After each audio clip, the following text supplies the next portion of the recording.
Hello കൂട്ടുകാരെ, എന്തൊക്കെയാണ് വിശേഷം? എല്ലായിടത്തും മഴയാണല്ലേ. നമ്മൾ കേരളം മൊത്തത്തിൽ മഴ തന്നെയാണ്. പലയിടത്തും മഴക്കെടുതികളുണ്ട്. വാർത്തയിലൊക്കെ ഇത് തന്നെയാണ് കേൾക്കുന്നതും. എന്താ ചെയ്യുക?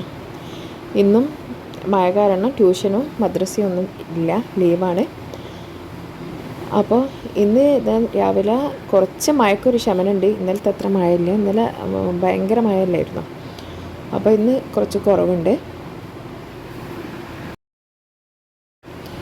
കൂട്ടുകാരെ, ഞാൻ ഈ വീഡിയോയിൽ ഒരു അടിപൊളി റെസിപ്പി ഉൾപ്പെടുത്തിയിട്ടുണ്ട്. നിങ്ങളിതൊന്ന് സ്കിപ്പ് ചെയ്യാതെ കണ്ടു നോക്കൂ. എന്നിട്ട് ഇതൊന്ന് ഉണ്ടാക്കി നോക്കിയിട്ട് അഭിപ്രായം അറിയിക്കണേ. അതുപോലെ തന്നെ ഏതെങ്കിലും കൂട്ടുകാർ നമ്മുടെ ഈ കൊച്ചു ചാനൽ സബ്സ്ക്രൈബ് ചെയ്യാതെയാണ് കാണുന്നതെങ്കിൽ ഒന്ന് സബ്സ്ക്രൈബ് ചെയ്യണേ. അതുപോലെ വീഡിയോ നിങ്ങൾക്ക് ഇഷ്ടമായാൽ ലൈക്ക് ചെയ്യാനും മറക്കരുത്. നിങ്ങൾ ലൈക്ക് ചെയ്താലേ വീഡിയോ കൂടുതൽ ആളുകളിലേക്ക് എത്തുകയുള്ളൂ. അപ്പോൾ രാവിലെ ഇത് ചായ ഉണ്ടാക്കിയിട്ടുണ്ടായിരുന്നു. ഇത് ഇന്നത്തെ പുറത്തെ കാഴ്ചയാണ്. ഇന്ന് അധികം മഴയൊന്നുമില്ല. ഇതിനിടയിൽ ഒരു നല്ല ശക്തിയിലൊരു മഴ പെയ്തിരുന്നു. ഇപ്പം മഴയില്ല. മഴ കുറച്ച് ക്ഷമിക്കട്ടല്ലേ, അല്ലാതെ എല്ലായിടത്തും വെള്ളക്കെട്ടല്ലേ. വെള്ളമൊക്കെ ഒന്ന് വറ്റി വരണ്ടേ. കണ്ടില്ലേ മയിൽ? ഇത് നമ്മുടെ വീട്ടിൻ്റെ മുറ്റത്ത് വന്നതാണ്. ഇത് പെൺമയിലാണ്. അപ്പോൾ അത് പുറത്തുനിന്ന് അരിയിട്ട് കൊടുത്തത് കൊത്തി തിന്നാണ്. അതിൻ്റെ കൂടെ കാക്കയുണ്ട്. മയിലിന് ഭയങ്കര പേടിയാണ് കേട്ടോ. കാക്കയൊക്കെ സൗണ്ട് ഉണ്ടാക്കുമ്പോഴത്തേക്ക് അത് പേടിച്ച് കളിക്കും. അതുപോലെ തന്നെ കാക്ക അതിനെ ചുറ്റിപ്പറ്റി അതിനെ ഇടങ്ങേറാക്കുകയും ചെയ്യും. കണ്ടില്ലേ? എന്നാലും നമ്മുടെ സൗണ്ടൊക്കെ കേട്ടാൽ ഭയങ്കര പേടിയാണ്. പേടിച്ച് അതിന് വിശന്നിട്ടാവാം വന്നിട്ട് പേടിച്ചാണ് അത് തിന്നുന്നത്. അപ്പോൾ ഇന്നൊരു 4 മണി പലഹാരത്തിൻ്റെ റെസിപ്പിയാണ്. ഈസി സിമ്പിളായിട്ടുള്ള റെസിപ്പിയാണ്. 4 മണി പലഹാരമായിട്ട് ഉപയോഗിക്കാം. കുട്ടികൾക്ക് സ്നാക്സായും കൊടുത്തുവിടാം. നമുക്ക് പെട്ടെന്ന് തയ്യാറാക്കി വെക്കാം. ഒരു 3-4 ദിവസം വെച്ചാലും കേട് വരില്ല. അപ്പോൾ ഇതിന് വേണ്ടിയ സാധനങ്ങൾ: മുട്ട, പഞ്ചസാര, മൈദ, ഏലക്ക, ഒരു നുള്ളു ഉപ്പ്. അപ്പോൾ ഞാൻ 4 മുട്ടയാണ് എടുത്തിരിക്കുന്നത്.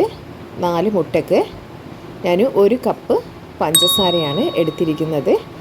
1 മുട്ടയ്ക്ക് 1/4 കപ്പ് പഞ്ചസാരയാണ് ഇതിൻ്റെ കണക്ക്. അപ്പോൾ ഞാൻ ഇതിനൊരു 4 ഏലക്കായും എടുത്തിട്ടുണ്ട്. 1 മുട്ടയ്ക്ക് 1 ഏലക്ക. അപ്പോൾ ഈ 4 ഏലക്കായും ഈ 1 കപ്പ് പഞ്ചസാരയും ഞാൻ മിക്സിയിലിട്ടൊന്ന് പൊടിച്ചെടുത്തിട്ടുണ്ട്. എന്നാലും നമുക്ക് നല്ല ഫ്ലേവറും കിട്ടും, പഞ്ചസാര പെട്ടെന്ന് അലിയുകയും ചെയ്യും. അപ്പോൾ ഇത് ഞാൻ പൊടിച്ചെടുത്തതാണ്. ഇനി നമുക്ക് ഇതൊരു പാത്രത്തിലേക്ക് മുട്ട പൊട്ടിച്ചൊഴിച്ച് കൊടുക്കണം. അതാകുമ്പോൾ ഞാനൊരു പാത്രം എടുത്തിട്ടുണ്ട്. തുള്ളി വെള്ളമില്ലാത്ത പാത്രമാണ് കേട്ടോ. ഉണക്ക പാത്രം എടുത്തോ. വെള്ളത്തിൻ്റെ അംശമൊന്നും വേണ്ട. ഇത് നമ്മൾ മുട്ടയിലാണല്ലോ ഉണ്ടാക്കുന്നത്. അപ്പോൾ 4 മുട്ട നമുക്ക് പൊട്ടിച്ചൊഴിച്ച് കൊടുക്കാം. ഇത് പലരും പല രീതിയിൽ ഉണ്ടാക്കാറുണ്ട്. ചിലർ ബീറ്റ് ചെയ്തിട്ട് ഉണ്ടാക്കാറുണ്ട്, ബീറ്റർ വെച്ചിട്ട്. ഞാൻ ബീറ്റ് ചെയ്തിട്ടല്ല ഉണ്ടാക്കുന്നത്. ഇനി ഇതിലേക്ക് ഒരു നുള്ളി ഉപ്പിട്ട് കൊടുക്കണം. അത് മധുരം ബാലൻസ് ആവാൻ വേണ്ടിയിട്ടാണ്. ഉപ്പിട്ടതിന് ശേഷം നമ്മൾ പൊടിച്ചു വെച്ച ഏലക്ക, പഞ്ചസാര കൂട്ടിയിട്ട് കൊടുക്കാം. അപ്പോൾ ഇത് ഇട്ട് കൊടുത്തതിന് ശേഷം നമ്മളൊരു കയ്യിൽ വെച്ചിട്ട് നല്ലോണം മിക്സ് ചെയ്ത് കൊടുക്കണം. നല്ലോണം പഞ്ചസാരയൊക്കെ അതിൽ മിക്സായി വരണം.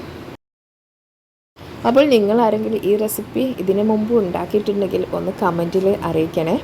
ഇങ്ങനെ അപ്പോൾ ഉണ്ടാക്കിയവർക്കറിയാം ഇതിന് എത്രത്തോളം ടേസ്റ്റ് ഉണ്ടാകുന്നത്. അത്രയും നല്ല ടേസ്റ്റുള്ളൊരു റെസിപ്പി തന്നെയാണ്. പെട്ടെന്ന് ഉണ്ടാക്കാനും കഴിയും. അപ്പോൾ ഇതിപ്പോൾ നല്ലോണം പഞ്ചസാരയൊക്കെ ഇതിൽ അലിഞ്ഞ് വന്നിട്ടുണ്ട്. ഇനി നമുക്ക് ഇതിലേക്ക് ആവശ്യം മൈദയാണ്.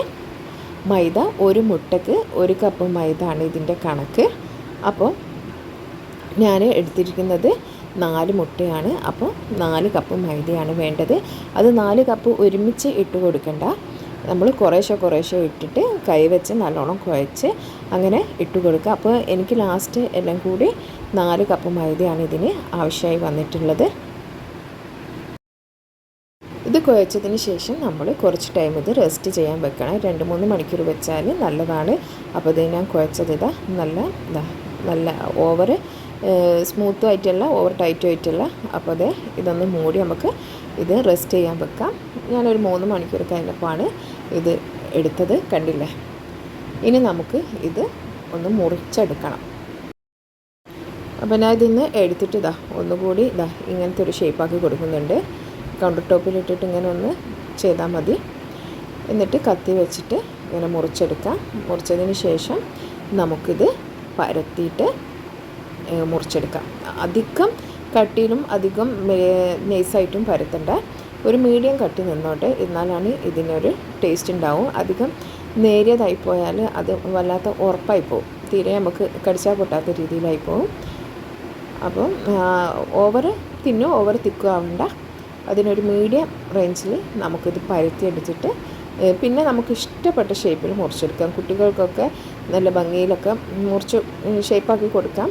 ഞാനിത് വെറുതെ ഒന്ന് സ്ക്വയറാക്കി മുറിച്ചതാണ്.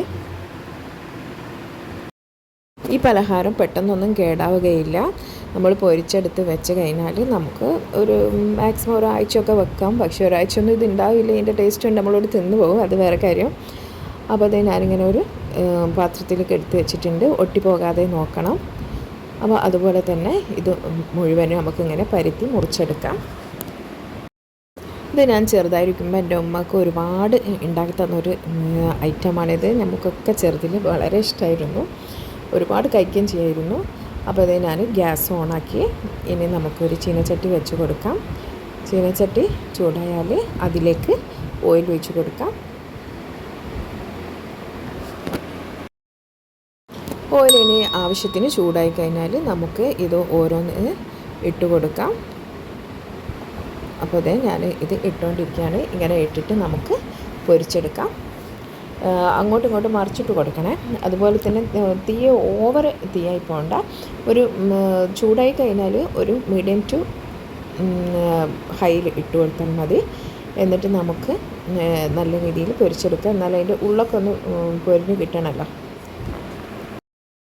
ഇങ്ങനെ തിരിച്ചും മറിച്ചും ഇട്ടിട്ട് ഇത് പൊരിച്ചെടുക്കാം. പെട്ടെന്ന് തയ്യാറാക്കാൻ പറ്റിയ റെസിപ്പിയാണ്. പക്ഷേ നമ്മളിത് കുഴച്ച് വെച്ചിട്ട് കുഴക്കാനൊക്കെ പെട്ടെന്ന് കഴിയും. ഇത് കുറച്ച് റെസ്റ്റിംഗ് ടൈം നല്ലതാണ്. റെസ്റ്റിംഗ് ടൈം ഇല്ലെങ്കിലും പ്രശ്നമൊന്നുമില്ല കേട്ടോ, ഇത് പൊരിച്ചെടുക്കാൻ പറ്റും. പക്ഷേ കുറച്ച് നേരം വെക്കുന്നത് നല്ലൊരു നമുക്ക് നല്ലോണം പൊങ്ങി വരാനൊക്കെ ഹെൽപ്പ് ചെയ്യും. ഇതിൽ നമ്മൾ ബേക്കിംഗ് സോഡയോ ബേക്കിംഗ് പൗഡറോ അങ്ങനത്തെ യാതൊന്നും യൂസ് ചെയ്യുന്നില്ല. അതുകൊണ്ട് വലിയ പ്രശ്നമുള്ളൊരു ഐറ്റം ഒന്നല്ല ഇത്. എല്ലാവരും ഉണ്ടാക്കി നോക്കുക. ഉണ്ടാക്കി നോക്കിയിട്ട് ഇതിൻ്റെ ടേസ്റ്റും ഇതിൻ്റെ സ്ട്രക്ചറൊക്കെ ഒന്ന് നമുക്ക് കമൻറ്റിലൊന്ന് അറിയിക്കാം. അപ്പോൾ ഈ വീഡിയോ ഇഷ്ടപ്പെട്ടാൽ നിങ്ങൾ ഒന്ന് ലൈക്ക് ചെയ്യാൻ മറക്കരുത്. അതുപോലെ തന്നെ നിങ്ങൾക്ക് അറിയുന്നവർക്കൊക്കെ ഒന്ന് ഈ വീഡിയോ ഒന്ന് ഷെയർ ചെയ്ത് കൊടുക്കാം. Thanks for watching.